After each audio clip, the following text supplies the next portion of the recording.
বেলিয়াপা, ও বেলিয়াপা, বেলিয়াপা বাসায় আছে? আল্লাহ রে, এই কিস্তি লাগছে রে। আজ এই দারুয়াটা গেছে বাতি বলে আমার খালি বিপদ ঘরে গেছে। আল্লাহ আমি কি করবো আমি? আমার কিস্তি লাগছে রে। যাই কখন থেকে দরজাটা ঢকঢকা দিছে যা খুলে দিয়ে আসি। তুমি দরজার সামনে করে আছেন বাইরে থেকে ঢকঢকা দিছে দরজা খুলে দেন না। দরজা খোলা যাবো না, দরজা খোলা যাবো না। ওটা কিস্তি এলা, কিস্তি এলা। দরজা খোলা যাবো না। তোর বাপ টাকা তুলি নিয়ে পলাইছে। খোলা যাবো, খোলা যাবো না। তুমি মরে যাও। হাইরে বেটা তুই এলে কথা কইলু ম 10 দিন তো পেট থেকে আমি বানিস করে তোকে এলে কথা কইলু মুড়িদের কথা কইলু।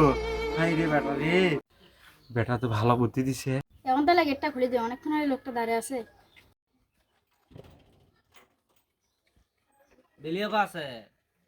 নাই চলে গেছে, কই চলে গেছে কিছু দাও বাদ দিয়ে? ওপারে চলে গেছে, মারা গেছে। আরে বেলিয়াপাটা কত ভালো আছিল রে, আসলে বসতে বসে লোকটা এইভাবে চলে গেল। চলো দেখি, চলো ভেতরে চলো দেখি, তোমার আমুক দেখি। আরে কত ভালো ছিল রে।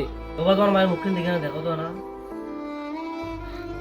আরে ভালো মানুষ হলে তুই হাসি মুখে মারা গেছে রে।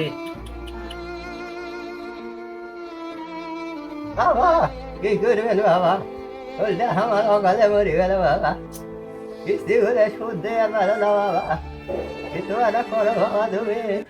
আচ্ছা চাচা টেনশন করো না বাবা, আমি অফিসে ফোন দিয়ে দেখতেছি কি করা যায় তোমার জন্য। দেখি অফিসে ফোন দিই, দেখি কি করা যায় চাচার জন্য। আসসালামু আলাইকুম স্যার। স্যার বেলিয়াবা তো মারা গেছে স্যার, তার দুটো কিস্তি বাকি ছিল। কিস্তি দুটো কি মাফ করিয়ে তাকে কিছু সাহায্য সহযোগিতা করা যাবে? অনেক অসুবিধার মধ্যে তারা আছে এখন। তার একটা ছেলে আছে, স্বামীও তো চলে গেছে তাক রাখিয়া। তার বুড়ো একটা বাপ আছে। ও ও আচ্ছা স্যার ঠিক আছে। আচ্ছা বাবা বলো বাবা। স্যারের সাথে কথা কইছি, ওই দুটো কিছু মাফ করে দিয়েছে, ওর 3 লাখ টাকা সাহায্য সহযোগিতা করবে। বাবা ভালো হোক বাবা।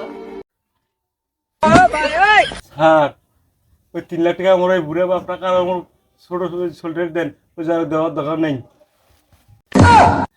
মরা মাংস যা গিয়ে কথা বললো, টাকার কথা শুনিয়া।